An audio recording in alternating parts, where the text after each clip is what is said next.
Today on episode number 563 of the School of Podcasting, I found some killer examples on how you can massage your message for maximum impact. We've got an interview with Niel, the director of the Messengers documentary, and we're going to look at that example of what would be the least amount of money you would take for a sponsor. Hit it, ladies. The School of Podcasting with Dave Jackson.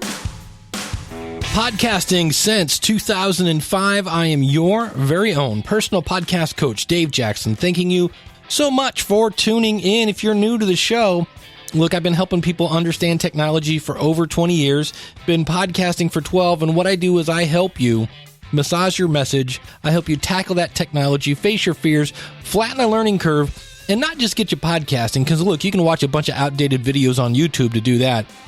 We're talking about you podcasting in a way that you deliver maximum impact and so that you're seen as a digital influencer.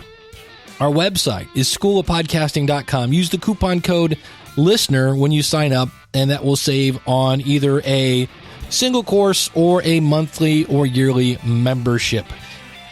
And before I get into the main topic today, I have two items that I want to talk about. Actually, I have three things. The first one is The Messengers. This is that documentary about podcasting that I was involved with, still am involved with it. And if you go to supportthemessengers.com, they're putting out a special DVD edition. This is something that's going to go away once it gets on iTunes. And it brings a full color program, some wristbands, multiple copies of the DVD. And that way you can actually do your own little screening. We're hoping that will then have little pockets of people telling everybody to then rent or buy the movie on iTunes. Again, that's at supportthemessengers.com. Also, Adam Curry, the Podfather, the real Podfather, has a new device coming out that's going to potentially revolutionize podcasting. If you go to smallbatch.audio, not .com, smallbatch.audio, you want to sign up there, and there's a new device called the Podcaster Pro that's going to be rolled out as a Kickstarter. If you're interested in gear, you might want to check that out. And then last but not least, Podcast Movement is in August, and it's in Anaheim, California. If you're going, go to podcastmovement.com. Use the coupon code SOP, that's short for School of Podcasting, SOP10. All right, so what I want to talk about today is shaping your content for maximum impact. We have words, and we want to wield those so that they really just pull the audience in. And one of the things, I've been talking about this a little lately. So this is, if we're playing the Dave Jackson drinking game, he's going to talk about Steve Martin again. I've been taking his master class, and he said something that really stood out to me. He said, you can't practice comedy. And I went, he's got a point. You can't practice podcasting. You can practice recording. You can practice having words come out of your mouth, and you can practice having those words recorded. But it's really not a podcast. You don't know if it's any good until you do it in front of an audience. And likewise, you don't know if you're funny, if you're a comedian, until you do it in front of an audience. And so what I want to do is I've always trying to help you get over that hurdle and realize that when you first start out, you're just talking to a few people. And then once you get a group of people, still talk like you're talking to one person.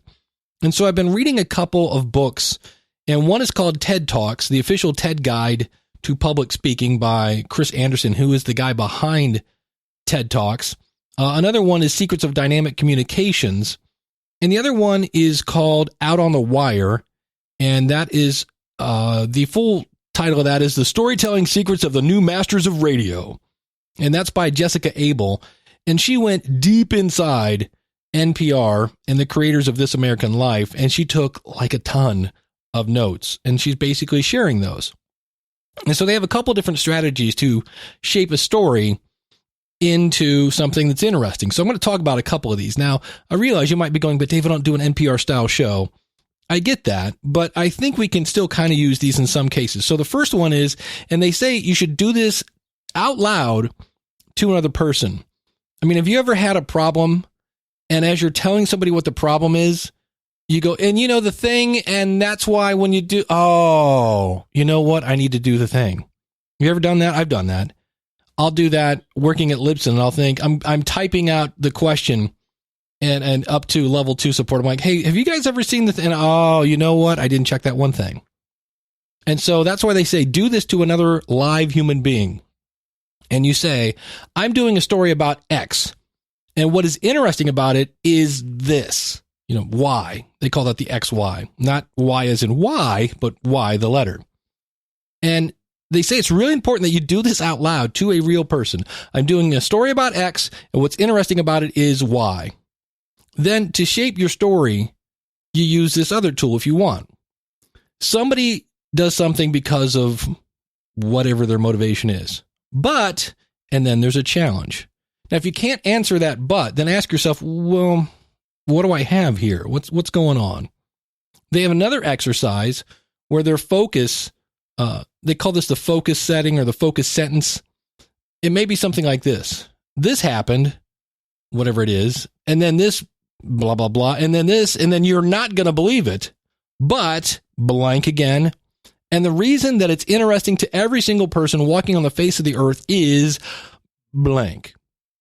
And this is where I kind of draw the line. That's where I go, not sure. I mean, look, we all want everyone to like our episodes. Who doesn't? But that's just not going to happen. Can I just clue you in on that? Not everybody's going to like your show. And if you try to make a podcast that's interesting to every single person, and that's the actual wording in the book, every single person, you're going to go crazy. You will officially go cray. Now, keep in mind, these people are telling stories, and stories are powerful. But I think in certain circumstances, they don't really fit. So, for example, let's use this one. I'm going to kind of use this to explain how it helps you kind of shape out a story, though. You ready? Many podcasters want to make money with their podcast. There's that motivation. But, right, here's the hurdle. All right, only 10% of podcasters get enough downloads to get big name sponsors.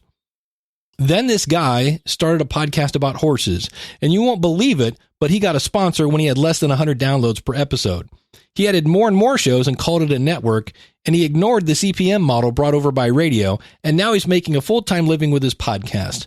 The reason this is important is dynamic ad insertion is paying very low rates, and uninformed podcasters may take those fees because they feel they can't get a sponsor without huge downloads. If you want to actually hear that podcast, go over to schoolofpodcasting.com/Glenn. That's Glenn, as in 2 N's, Glenn and the number 1. So that's kind of how you can shape out a story to kind of focus on it. And that's one of the keys is you want to have a focus to your episode. And another way you might think about this, what if I'm doing a review of something? If I'm interviewing the maker of some technology, it might be something that eliminates the challenge that we talk about. Something like this. Some podcasters have a hard time sharing promotional material with their guests, but podhero.io makes it easy. Okay. So these are things, again, you don't have to take, this isn't gospel, but you'll see here, I've got a couple examples here where you can take a story and tweak it to where it's just more engaging. Warning. Danger, Will Robinson. Now, for the record, I'm going to play something here that may or may not be legal. So just because I'm playing this, don't go saying, well, Dave did it, so it's fine. Again, I think I could fall back on fair use. But remember, fair use is the defense you use in court. And the last time I was in court, it was really expensive. So here's the story. I was born in Pittsburgh, Pennsylvania in 1983 to a loving American mother and an Egyptian father who tried their best to create a happy childhood for me. It wasn't until I was 7 years old that our family dynamics started to change. My father exposed me to a side of Islam that few people, including the majority of Muslims, get to see. It's been my experience that when people take the time to interact with one another, it doesn't take long to realize that for the most part, we all want the same things out of life. So not a horrible opening. Hey, we're all from different areas and we can all and generally want the same things. My dad was a Muslim. Okay, not bad. Now listen, he worked with the TED people, reworked his opening, and listen to this. And I'll have links out at schoolofpodcasting.com/563 if you want to watch this whole talk, because there's a pause that he puts in here and the looks on people's faces like, did he just say what? Listen to this. On November 5th, 1990, a man named Al-Sayed Nosser walked into a hotel in Manhattan and assassinated Rabbi Meir Kahane, the leader of the Jewish Defense League.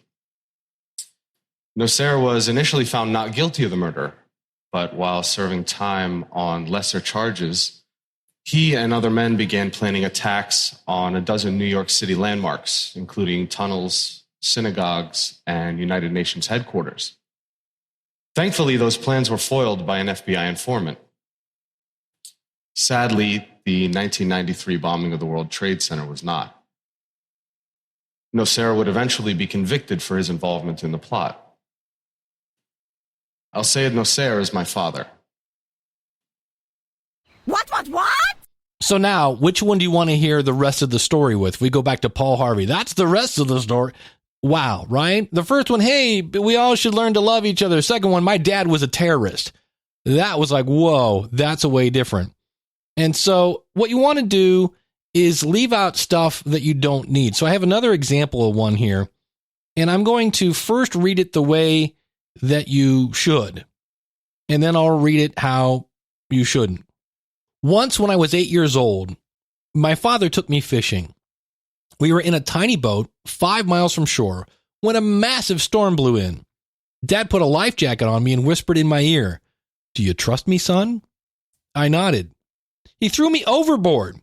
I mean, I kid you not, he just tossed me over. I hit the water and I bobbed up to the surface, gasping for breath. It was shockingly cold, and the waves were terrifying. They were monstrous. Then Dad dived in after me. We watched in horror as our little boat flipped and sank, but he was holding me the whole time, telling me it was going to be okay. 15 minutes later, the Coast Guard helicopter arrived, and it turned out that Dad had knew the boat was damaged and he was going to sink, and he called them with our exact location. He guessed it was better to chuck me in the open sea than risk me getting trapped when the boat flipped. And that is how I learned the true meaning of the word trust. So when you hear that story, at first you're like, whoa, this guy just tosses his kid into, what's he going to do? Sink or swim? You got to learn how to swim there, son. Right? And you're like, whoa. Now listen to this story with, well, you'll be able to figure out what's going on. And I'll try to read it with the same kind of gusto. I learned trust from my father when I was 8 years old, and we got caught in a storm while out fishing for mackerel. We failed to catch a single one before the storm hit. Dad knew the boat was going to sink because it was one of those Saturn brand inflatable boats, which are usually pretty strong, but this one had been punctured once, and Dad thought it might happen again. And in any case, the storm was too big for an inflatable boat, and it was already leaking. So he called the Coast Guard Rescue Service, who back then were available 24/7, unlike today. And he told them our location, and then, to avoid the risk of getting trapped underwater, he put a life jacket on me and threw me overboard before jumping in himself. When we then waited for the Coast Guard to come, and sure enough, about 15 minutes later, the helicopter showed up. I think it was a Sikorsky MH-60 Jayhawk, and we were fine. Both are the same story, but you want to get the stuff that it doesn't matter what kind of helicopter picked you up. And there was a little bit of negativity in there, like, well, back in the day, you could get 24/7 when you're dying in the ocean. And who cares what kind of fish you were fishing for, right? I was fishing for mackerel. I mean, would it have made it a better story if I was fishing for a herring? Because we need another herring! A herring! No. So cut out the stuff that isn't needed. Have you ever known somebody like that? Like, I don't know, they come over like, oh, why were you, they walk in, I'm sorry I was late. Oh, really, what happened? Oh, we had a flat tire. Oh, really, that stinks. What happened? Well, we were out to dinner, and the waiter came over. He had red hair. He's about 6'2", and you're like, what? I know somebody like that will just give you insane detail, and you're just like, what does this have to do with your tire going flat? So the book, again, that I've mentioned this before, The Secrets of Dynamic Communications, Prepare with Focus, Deliver with Clarity, and Speak with Power. This is from Ken Davis, and he says, to make it as clear and powerful as possible, it's necessary to know exactly what you want to accomplish and then keep only the material that will contribute to that objective. So we talked about up front, this is a story about this, and because of that, and it's interesting because of that. Okay, now that we know what it is, let's look and say, does this really matter to the story? He also states, and this needs to be a bumper sticker, if you aim at nothing, you will hit it every time. Yeah.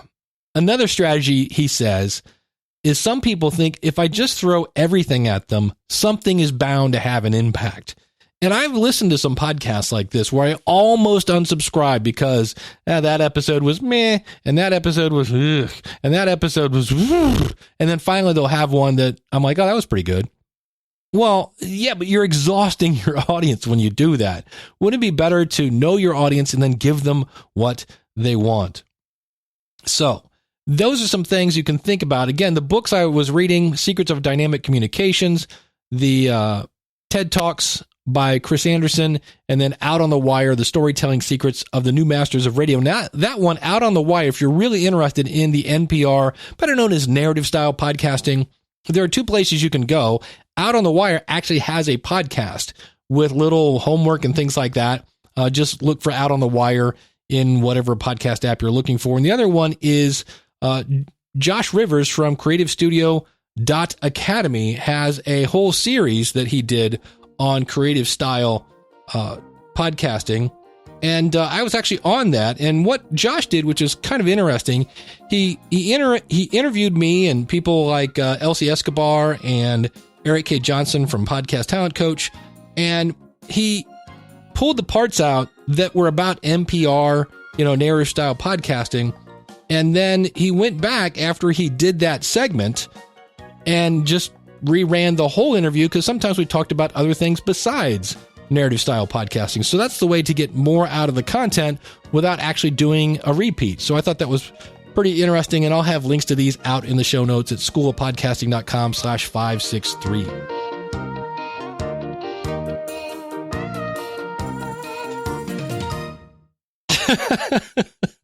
Where did that background music come from? Was that like Mike Post or Jan Hammer, or was that left over from Jake and the Fat Man?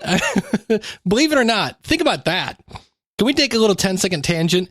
There used to be a TV show back in probably the 80s, maybe even the late 70s, called Jake and the Fat Man. You could not do that show today. Oh, anyway. Hey, coming up later in the show, oh man, does that sound like come up on the show, everybody? All right. It is the end of the month. We always do something very interactive. So we'll be talking about what's the least amount you would take from a sponsor to have a sponsor on your show. But right now, we're going to talk with the man that edited the Messengers documentary. We mentioned this earlier. Again, go to supportthemessengers.com and you can pick up your copy of the DVD. I know I ordered mine. But Niel is known, you can find him at wildstylemedia.net, or he's got a show all about post-production and video. He's a big video guy. But what I did was we talk about some video things, obviously, because it's the movie, but I also got into his head about how to work with an editor and some guides on how to edit things. And you can find his podcast over at allthingspost.net. So here is my interview with Niel Guilarte. Hey, thanks for having me, bud. And one of the things that for me really gave a whole new appreciation for what you do was I was down in Florida for, I think, the Tampa Bay Business Association. I was doing something down there. And anyway, I got to go to your little cave there, the offices. The back cave. Yeah. And you were showing me some scenes from the Messengers. This is way before it was even close to being done. And just to hear you talk about different things in the scene that I had no idea, like as a regular viewer of a movie, it was nothing that I was looking at. And you were talking about all sorts of different details and stuff. And I was like, wow, this guy has a completely different set of skills as an editor that I was like, I want to dig into your head. It's the same way my ex-wife used to say I ruined music for her, because we'd go to see a live band. Then I'd be like, hey, wait a minute. They're doing 6-part harmony. There's only 4 guys on stage. They're singing with a backing track. And, so I was always dissecting it to this. So what are I know you have a wide variety of stuff. Give us some of the smorgasbord of things that you have edited over the years. Wow. Well, first of all, I'm sure that your wife and my wife are probably in the same focus group, because my wife says the same thing. I can't watch anything with you. Wow. I started editing. The very first thing I ever edited in my life was VCR to VCR, and I grabbed Batman 1989, and this is the year 1990, and I added the song "The Power" by Snap, and I overlapped and I made my first quote unquote music video, right? Putting that song to the film and then cutting the film to the beat of the track the good old fashioned way. And then, worked my way up over 25 years. So I've cut everything from early on was a lot of music videos for local bands and friends. Then I did weddings. And then at a very early age, I landed an account with Disney Event Group. So I did all of the weddings for the Disney weddings that are shot in all of the parks with remote cameras. So we did all the editing for that. And then, started working my way into indie film projects because I always wanted to be a filmmaker. And sort of did a kind of a big indie film project called Legends in 2004. It was like a horror film. From there, it just kind of kept growing. I started doing homicide video for the Orlando Police Department. Then I moved my way up to being the producer for the mayor of Orlando. And in 2013, I left and moved to Tampa, where I am now. I created Wild Style Media, and we now edit podcasts, audio productions, full music productions. We now are slowly getting into scoring for film and working our way towards gaming. But my primary butter is still editing video and independent films and now documentaries. Now, when you were doing the homicide video, did you also work in I Got the Power? And Yeah. Wow. When you say homicide video, is that like, hey, there's a homicide and you had to go videotape it? Yes, I had to go videotape it before the crime scene technicians process the entire scene. So that way, that kind of came from the OJ world, but people don't realize that because stuff gets tainted, they wanted it videotaped before, during, and after so that we could prove that they did a great job in processing the scene or help in identifying what happened in the scene. So that really honestly helped me with my shooting skills. Always shooting in low light. It's almost always at night. And a lot of that sort of like, what did the bad guy see, right? Recreating his path of travel. A lot of that helped me becoming an extremely stable shooter. So it was a challenge, but let me tell you, it gave me some unique skills that I haven't stopped using. Well, you didn't have any fussy actors going, no, that's my bad side. Wow, that's so wrong. All right. Oh Lord, next topic. Yeah. So I want to talk a little bit because some people might go, well, I'm not doing video, but in the same of the stories, one of the things I wanted to jump into was how many terabytes, bazillibytes, whatever you had to go through. This film was shot with DSLR, 2 cameras primarily, and my drone, which we called Iceman, affectionately. So I think total was just a little bit over 800 gigabytes of raw data, and then it had to be organized, obviously, in interviews versus aerials versus B-roll, and then the audio, which. Big shout out to Ralph Lugo at RLJ Audio. I mean, he literally got audio with fountains in the back, birds in the back, guys that are blowing leaves in the back. And, we did purchase an advanced software that they use in films. And we cleaned all that up. And like you heard it, he did an amazing job. So it was a ton of work between he and I, because I had to identify the audio problems before I sent it to him so I could tell him what to fix. So that's double editing. I had to listen to it, find the problem, send it to him, resync it into the film, and then add sound effects and then cover up anything else. So it was a marathon edit job. Well, how did you determine what the story was going to be? Because you had multiple stories. Yeah. How did you then weave them into one kind of big long story? Chris interviewed each person for over an hour. So technically I have an hour's worth of answers for every question that was asked. So I think what hurt me in this movie was I just started with podcasting versus radio. I felt like that was a strong point and I could do well. And instead, I was just repeating the same question, answer. And it felt like a ping pong. And then finally, what kind of changed my whole course is I went to Lee Silverstein and I thought, well, I feel what he's saying. I feel for him. So I started letting go by the whole Jedi vibe of feeling and letting the story come. And then based on what he said, then I went and found what someone else said. And next thing I know, I started swinging from vine to vine. So it kind of came together by listening better. And then by the end of the film, I went and shot brand new B-roll for him. I went and got more for his story for him and his wife. And it ended up being the biggest tearjerker of the entire film and was technically the first full scene that I edited when I finally gave up trying to edit and just let the movie tell itself. As I listened to it all, it just kind of told itself and I just started following. So how do you determine if something then makes it into the movie? What people don't understand, my first 30 days of this particular film, and this goes for any project, you would say the first few days of any project, is I had to familiarize myself with the footage. A lot of people don't realize we had another editor. I was actually directing the film. I wasn't supposed to edit it at all. and we had let him go. And my first 15 days, I kept doing what he was going to do. And then after that, I started just watching the film and trying to figure out, what do I want to do? What's Niel's version of this movie?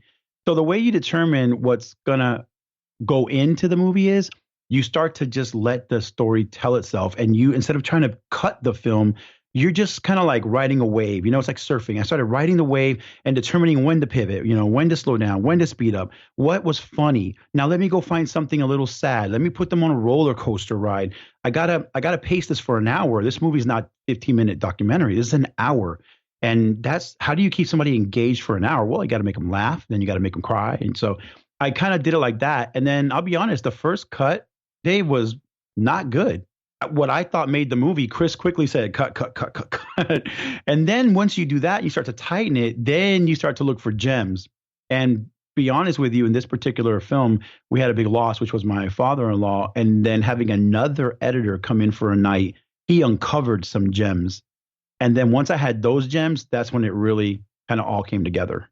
So when you say it wasn't good, why? It didn't flow, a lot of it sounded like just talking heads doing ping pong, and some of the cuts were sort of clashing into each other. And another thing people don't even realize is editing is really affected by shooting. And we kind of shot everybody on the left side of the screen. So I didn't have somebody on the right side of the screen. So it would vary a little bit. So it just didn't feel like a good ride. It was like a good story. Okay, Glenn the Geek, he has a horse network. Okay, cool. Now what? Then I just jumped to Lee, and then I just jumped to Lily Wong. And it was very dry, and no one's story led into anybody else. And then the answer to that was, I did an interview with Chris Krimitsos, and I literally told him everywhere I was stuck. And then what he did was create bridge commentary for me that helped me get from person to person. And when I didn't have him, I used our drone shots, and I started making them very dramatic, or I used shots of the ocean, and I changed the music and the pacing of the music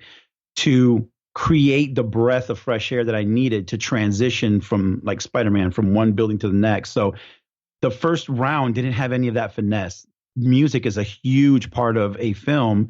And imagine you're cutting the whole film without even hearing the music. So then once I would get the music, I had to retime the entire movie, because now the mood changed. And sometimes I would change entire shots. I would change duration. I would shorten, sweeten, lengthen, shorten the music, speed it up, slow it down. And it's a dance until I get that to fit like they were actually created together. And that's when the second cut of the film was what I felt breathing, living, and really talking to me at that point, because it was overlapping now. Some of the edits were like fading into each other. You hear her before she comes onto the scene. And once I started doing all of that, that's when it started to feel like a film and not like a handheld shot documentary. And if I don't ask this question, somebody's going to come along and kick me in the shin. What kind of camera were you using? Okay, so we actually used my Canon 60D, which is a crop frame DSLR. And Willie actually has a Canon T2i, one of the first ones that was ever out. So proof that it doesn't matter what you use. It's all about the talent behind the camera. And then the drone was a brand new drone, Phantom 4 with a 4K camera, but we dumbed it down to 2K because our computers couldn't handle it. They literally couldn't play back the files. And so that's the cameras that we used, Canon, pretty much Canon exclusively. Well, you're also an audio editor at WildStyle Media, which you can find at wildstyle.net. If somebody wanted to work with an editor, what would be something that, obviously you're on the other side of that, but what should they do to prepare to work with an editor? I would tell people that the first thing to do is stop trying to edit it yourself. Stop complicating your show. For us, it's sort of like an assembly line, and a big credit to Glenn the Geek of Horse Radio Network, because once we worked with him and we took over all of his network's editing, we kind of make everybody now work in his world. His system of organization is have your intros and your outros, they send them to us separately, not all mixed in together. Give us the body of your show or the body of your project separate, all your ads and any type of inserts separate, music separate, and we assemble it for you. We'll blend it, we'll mix it. And not to sound like a commercial, but the one thing that I really pride myself on doing is that we listen to every single word so that you don't have to worry that we fast forward, skip, or leave something in that shouldn't be there. And we have real humans editing stuff, and it's not being outsourced, it's not a computer. So the more that they give it to us in parts, just like in music, right? You give us the stems. the better we can mix it and tell a story. And the biggest thing you said earlier, editing is not just about editing. All we are is storytellers, right? We're holding a blade in our hand and we're cutting a story. So just like a movie, podcasts and other audio projects are the same. We just want to tell a great story, and we use your elements separately to tell that story, and then we manipulate everything else, whether it's fading the music, adding little sound effects. I mean, you're a master editor, storyteller. You know what I'm talking about. And then we do all that together to come together with something that the client can be proud of and share with their audience. Now, do they give you kind of the scalpel and go, you take out what you think, or do you have to? No, because no one knows the story better than the guy who did the interview. So I really tell people that, one, become better at recording your shows so that you're actually able to give me a more condensed file that I don't have to edit so much. You know, if you do more preparedness up front, not only is it less cost for the editing, but it's also better for the editor. Now, we will content, you know, if it's a must, right? We will take out more than just the ums. If it's something that's truly hurting the story, we will reach out to the client and say, listen, we really think you took a left turn here. Is this something you want to leave in the show? We really prefer that they give us the meat and potatoes. And really what we're doing is assemble editing it for them. We do offer custom editing. However, that is obviously a different cost because it's a different level of expertise and engagement by our editors here at Wildstyle Media. Do you know if there are any kind of, without throwing, I don't need names, but are there any common things that you see that you end up cutting out, or you kind of go, don't know if. Yeah, we, aside from the ums and the coughs and stuff, what we really like that I see often is people rant, and they'll be on point for a second. They're just right on point. And out of nowhere, they'll let the guest almost like derail them. Like if the guest does a derailing comment, they don't bring them right back. They go off on a tangent conversation. And a lot of times we have to eliminate that to keep the podcast back on schedule so that the listener doesn't even know that occurred. What's your, obviously you're passing files back and forth. Any preferred method to do that? Yeah, we're 90% Dropbox. We actually tried other stuff with our clients, and honestly, I ended up paying money for stuff they didn't use. You know, I tried different formats, more advanced delivery ways, things that are more collaborative. And what we find out is podcasters are busy. Most of them are lawyers or professionals, or they're podcasting on the side. They want to give me the show and blink, and it's in their inbox in an MP3 on Friday. So really, Dropbox has worked beautifully. I create 2 folders. One says to be edited, one says edited. That's where they pick it up. But we also use one called frame.io, and that is their website. And it's a collaborative workspace. It's more for film, but it works for everything. It's like Dropbox on steroids. There's a listener and a member of the School of Podcasting. Her name is Kim, and she does Toastmasters101.net. And the fun thing is she's been doing all this teaching on Toastmasters, and now they're coming out with new curriculum. And she wants to record a podcast about that, but she doesn't have the curriculum yet. What would be the advice to somebody who goes, hey, I'm going to start a project, but I'm not sure where it's going to go? Is there any kind of advice so that when you get done with all this stuff, how do you turn? Because I told her, I said, well, you could kind of do it like a journey podcast and join me because I don't know where I'm going. But have you ever had a situation like that where you go into just shoot, film, and you'll kind of come up with a story later? That was kind of Haiti. I mean, we had a little bit of story of what she wanted. Hey, I want to show how bad it is. That was about it, you know? Okay. I love that whole freestyle. That's Niel. Jump off the cliff, find the story as I plummet. Okay. But I know if I tell people that, then the other 5 billion people out there, no, you have to have an outline. You have to have a script. But I got to be honest with you, man, Dave. Sometimes the best songs on the planet that were ever recorded were jam sessions that were not planned. Right. First of all, it's her story and it's her time. And people have to get rid of the mentality that they can't start over. So she could start, like you said, a journey vibe and kind of freestyle it as you develop the curriculum, and then start to inject the curriculum as you go. And the show will morph into a more organized show, but you can't free fall the entire time because then it starts to look like you're just trying to not flat. So I think that as she grows, it'll sort of show that she's putting a parachute, and much more impressive is it that she put the parachute on while she was falling. So I just think that my advice as a content creator now is free flow is awesome, but you have to at some point bring in the structure, because every building without a structure will eventually crumble. Yeah, well, that's the one of the things I noticed when I was in the office is you guys had a big old giant whiteboard with the storyboard of the messengers. Yeah. And so you could say, this is where we're at, this is where we're going. So once you had gone through all that footage and kind of documented what you had, and then you could say, okay, this is the story this is where I think I'm going. It's like you said, then as you go along, you find other things. Well, One of the other things you did back in the day, used to be involved a lot in the music industry. You were you were a DJ, you're helping DJs and things like that. Did you do any kind of guerrilla promotions or anything like that in terms of promoting? Obviously back then I was younger, and you go to the nightclub and you hand out flyers and you do what I call the meet real people version, not the internet, right? So you're out there and you're recording live, where we would do live sets and just try to attract people and give them flyers. Hey, see us Friday at this event, or buy our mix CD now, and we had to do that without the help of the web. As you switch gears in the industry, whether it's music or film, you need to switch the way you market. We've never gotten as far in film distribution as The Messengers has. So I'm literally in brand new ground as we hit the distributor and as we market and try to do screenings. Danny Pena has been a huge help of Gamertag Radio, helping us to get things, because he is a ground level promoter, like what you just said, very guerrilla.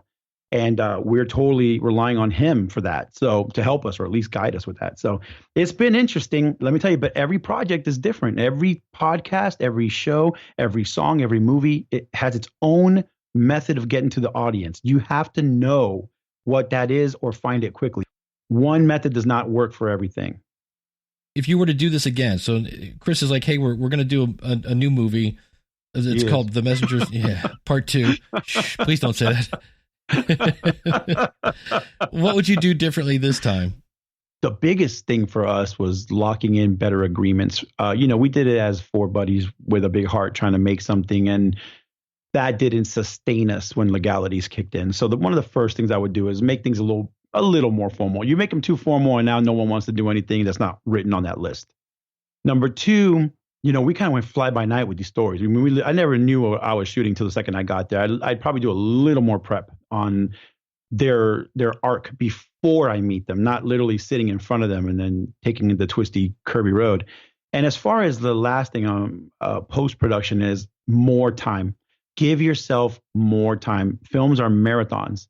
So that's the 3 things that I would do. And one last thing I think for every project that I think people should do is, who's going to see it?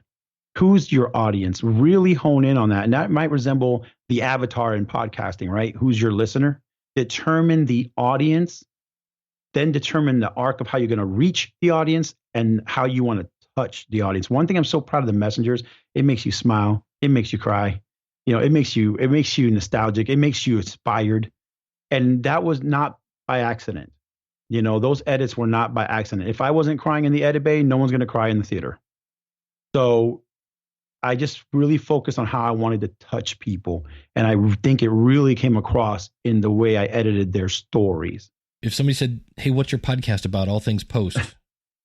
All Things Post is literally putting a microphone in front of the neglected movie credits. So as you walk out of the theater and all those 500 names are rolling up, all those designers and graphics and animators, we put a microphone in front of all those people and talk to them about how they made what you just enjoyed and the mindset that it takes to be an assistant editor on Supergirl or the animator on, Marvel, whatever. So we really don't care so much about the technicalities, just more how'd you get there and what does it take to do what you do, much like the interview we just did. So my show's 2 years old. It's doing well. I won't lie. I'm not as consistent as I like to be. I'm trying to now with the film. Just launched a new vlog to support my podcast, which is the same thing, behind the scenes of Niel's production life. And that's on YouTube. Just look up my name. And I'm looking to tie those together a little bit this year as things become more multimedia, not just podcasts. So hopefully the vlog on YouTube by next Podfest will be as strong or nearly as strong as my podcast. And now it's a 1-2 punch. It's listen to me here or watch me here. And then hopefully I can build an audience that will, follow my journey along the way. Well, Niel, buddy, I want to thank you for taking time to let me crawl inside the head of an editor. Oh, thank you for having me, man. It was really fun. And sorry for my long answers. Oh, dude, no, awesome. I'm a passionate editor. Beautiful. Yeah. If you can't tell, I'm having fun with the background music today. Thank you so much, Mr. Guilarte, Mr. Niel Guilarte from wildstylemedia.net and allthingspost.net. Some great things there that we're kind of tied in everything we're talking about. Number 1, got to know who your audience is, kind of figure out what is it you're trying to tell, what is the story, and then what pieces of the puzzle fit that. And I thought it was kind of interesting that in the end, Niel just trusts his gut. Does this fit into that? And when I was talking to him at the premiere of the movie in Florida. He was, I mean, again, editors think completely different on even things like the pace of the way somebody talks and does that transition into it, and the music, and I mean, all sorts of different things that tie into how things tie together. So thank you again, Niel. And last month I asked you, I said, hey, what is the lowest amount you would take for a sponsor? And this is one of those things. Number one, you don't have to make money with your podcast. You just don't. In fact, a lot of you actually said, I'm not even trying. So I will say this. I learned this in this episode. And if you ever think, wow, that Dave, just everything he does is right. No, this was one that I knew, number one, asking for people's numbers was going to be kind of iffy. And then asking them about money was going to end. In the end, I'm going to tell you right now, this was a wash. I did find out that 89.2 of you said you are interested in making money with your podcast, and 10.8% of you lied. Wait, no, 10.8% said no, you're not interested in doing a podcast, which is great. I love those kind of podcasts that are like, nope, I'm doing this because I love the subject. I want to talk about this subject, and that's awesome. And I'm joking about that. But I mean, I'll give you an example of how this just didn't work. 7 respondents had, 37 people responded. Thank you all who did that. We will have a new question here in just a second. 7 respondents had 100 downloads or less. And they said they would take anywhere, again, with 100 downloads or less, anywhere from $5 an episode. And I actually went back and looked at the question. It said, what was the least amount you would take per episode? And somebody put $5 and somebody put 500. Yeah. The people close to 100 downloads were asking for somewhere between $25 and $35. 3 respondents got between 101 to 200 downloads. They were not interested in making money. And one of those 3 said they'd take at least $10. 3 respondents had between 200 and 300 downloads, so they would take anywhere from 5 to 10. 1 respondent had between 300 and 400 downloads. They would take $500. So can you kind of see where it's all? I think this is really, I mean, I could read you these numbers and just bore the bejesus out of you right now. But they're just all over the place, which is kind of the whole thing with podcast advertising. Somebody did have a really interesting note. They said, I charge $1 per second. So if you want a 30-second ad, it's going to cost you $30. That person was getting 4,673 downloads per episode. I loved that because there are a lot of people. I said, how many downloads are you getting? And they were giving me ranges like, somewhere between 60 and 4,673. And you're like, what? So in the end, I didn't really get the kind of response I was looking for. Now, here's the other thing. I'm not a huge fan of CPM because it doesn't work for most podcasters. Because the people that are getting 120 downloads, that's 6 classrooms worth of people. But if your CPM is, $5, you're not going to pay for your hosting bill. So it doesn't work in that aspect. And that's where you find a show who's interested in getting their brand. You magnify the niche and say, look, I have your target audience and things like that. Now, that doesn't mean CPM is bad. There are people that are rocking CPM because they've got the numbers to make it work. So I'm not anti-CPM, but I went out. If you go out to schoolofpodcasting.com/563, you will see where the CPMs range from anywhere from $2.50 up to $50 CPM. And from what I hear, it's anywhere from 15 to 50. But here's how. I love Jessica Kupferman from jkmagency.com. She's awesome. And I did see that a lot. A lot of people were doing absolutely nothing to get a sponsor. And again, if you're not interested, for the 10.8% of you that said, I'm not interested in sponsors, that's fine. But a lot of people were saying, I am contacting other people. There are websites that you can put your show on, and they are going to, again, ask you how much money do you want per 1,000 downloads? So that is just brought over from the radio folks, but I think you can, I know on podcast.com that you can, I believe, say this is how much per episode. So if you want to go that route. But Jessica from JKM Agency, when she was on my show, and I'll put a link to that out in the show notes, she simply said, well, would you take, let's say you get, I don't know, 300 downloads an episode. Would you take $5 per episode? And you go, no, it's not enough. What about 10? Yeah, maybe. Okay, 15? Yeah, that'd be good. What about 20? Well, what about 30? Now, 30 would be too much because I need to, you need to have return on investment. So 15, 20 would be in your range. That's what you think you're worth. Yes, that's how you do it. And then the other thing you can do, and this again, if you go to schoolofpodcasting.com/Glenn and the number 1, this idea came from Glenn the Geek from horseradionetwork.com. And that is find a magazine that is featuring your stuff.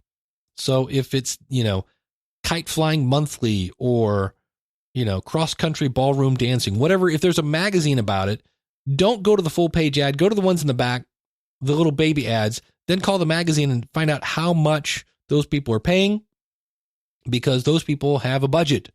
And you could say, hey, I have your target audience over here, and go that route. And that might give you that. The other thing you can do, if you're not sure, ask them, how much do you spend to acquire a customer?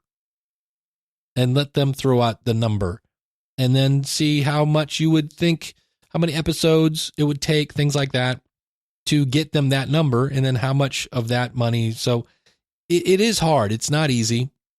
And again, if you're looking for somebody to help you with that, there are people that do that. I'm a big fan of Jessica at jkmagency.com, but there are others out there if you want to try.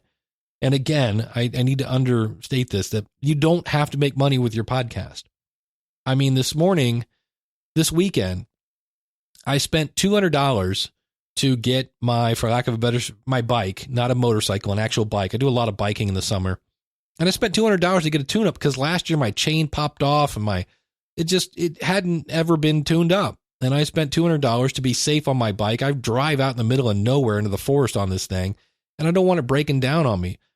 I'm not going to make any money with my bike. I'm not entering any races. No. So it's a hobby, and I'm putting out money for that. So you don't have to make money with your podcast if it's just a hobby. That's fine. So I do have a new question of the month. I like these. And what I'm looking into is if you've ever walked away from a podcast. And there's a phrase for this. It's called pod fading. And I don't want to use the word quit, because quitter sounds like, oh, you quitter. But there are times when things happen and the podcasting wasn't the number one priority anymore. So here is the question. And if you go out to schoolofpodcasting.com/podcast, you can answer this question. It's simple. Number one, have you ever started a podcast? Because I realize some of you have not. So if you haven't, answer that question and say, what's holding you back? I would love to know that. So this is kind of it's a question that forks in the road. So if you've never started a podcast, what's holding you back? Then if you say yes, are you still producing that show? And if yes, here's the question. What's the name of the show and the web address? Because I want to give you some love. And then I want you to answer this question. Why do you podcast? What's in it for you? And there's no judging. I just want to know, why do you do it? All right. Now, what if you say, I did start a podcast, but I'm not doing it anymore? Again, what was the name of the show? If the website's still there, by all means, throw it at me. But why did you walk away? I would love to know that. I'm interested in that. And the reason I'm doing this is there may be something that I can do to eliminate that hurdle that you ran across. Now, sometimes there are things like, I don't know, babies. And babies are so selfish. They always want fed, and they're crying and they're pooping. I can't go in and eliminate your baby. I think you have to keep those. I don't think there's like a 90-day return policy on those. So, that would be bad. So, but there might be something that I go, you know what? I didn't realize people were getting stuck on this. And maybe I can go find an easier way to do that. So I realize it's kind of a multi-test here. It's, have you ever started a podcast? Yes or no? If no, what's holding you back? and then you're done. If you're yes, great. Are you still doing it? If so, what's the name of it? What's the address? And why do you do it? Realize you're like, Dave, this is like 4 questions. And if you're not doing it, what was the name of your show? And why did you walk away from the podcast? And you can leave your answer by going to schoolofpodcasting.com/contact. And I am going to ask for your email address, but I'm not going to use it unless you win something.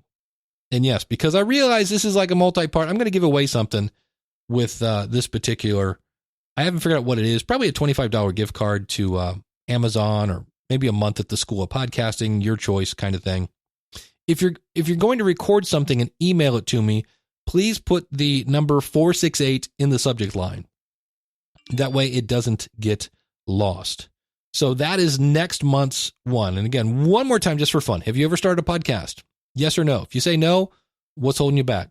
If yes, are you still doing it? If so, what's the name of it? Where's the website address? And then why are you still doing it? Which isn't like, why are you still doing it? It's like, why are you doing it? If no, what was the name of the show and why did you walk away? And speaking of the fact that I'm getting your email address, I want to point out something here about the School of Podcasting. Yes, when you sign up, you know, if you're new to the show, you don't know this, but this is what you get. You get my 12 years of experience coaching you into your podcast. You get priority email support, and you get 2 live coaching sessions with me. It's group coaching, but nonetheless, it's you and me and a couple other folks. And then you get all of my tutorials. You don't have to wait. They don't drip over time. They're all there. But here's the one thing you do not get at the School of Podcasting. And this is why I go around and I take other courses. You will not, once you sign up for me, get an email the next day going, hey, buy my book. Hey, you know what? If you sign up now, you can get and now you're on some sort of email list that just is saying, hey, since you have your wallet out, can you buy some more of my stuff? Ugh.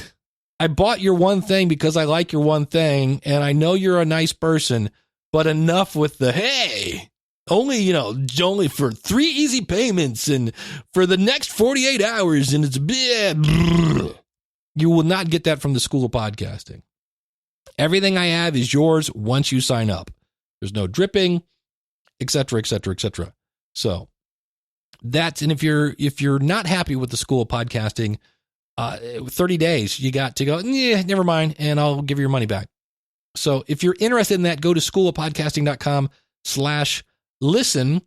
Coming up in the future, we will have Katie Kremitzos from the Biz Women Rock community.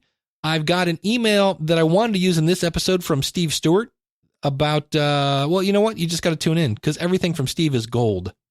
And anything that you would like to talk about, I'm always open to suggestions. So come on in, join the community, schoolofpodcasting.com/start. Use the coupon code LISTENER, and I hope to see you on the inside. Until next week, thanks so much for listening. Class is dismissed. Take care, and God bless.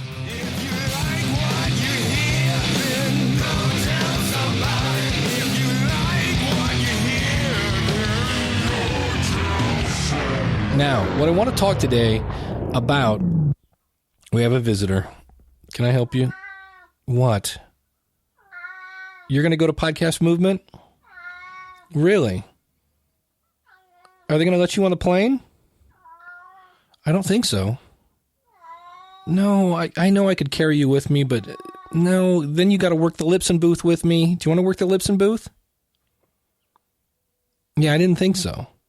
You just want to party all the time. Party all the time. Yeah, I hear you, Bern. All right. I don't know that you're going to... Somebody's got to stay here and hold down the fort, buddy. I know. Maybe some other time, all right? The minute I hit record, he comes in here.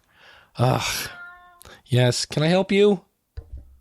You have food. You have water. Oh, it's dinner time. That's why you're bugging me. All right, buddy.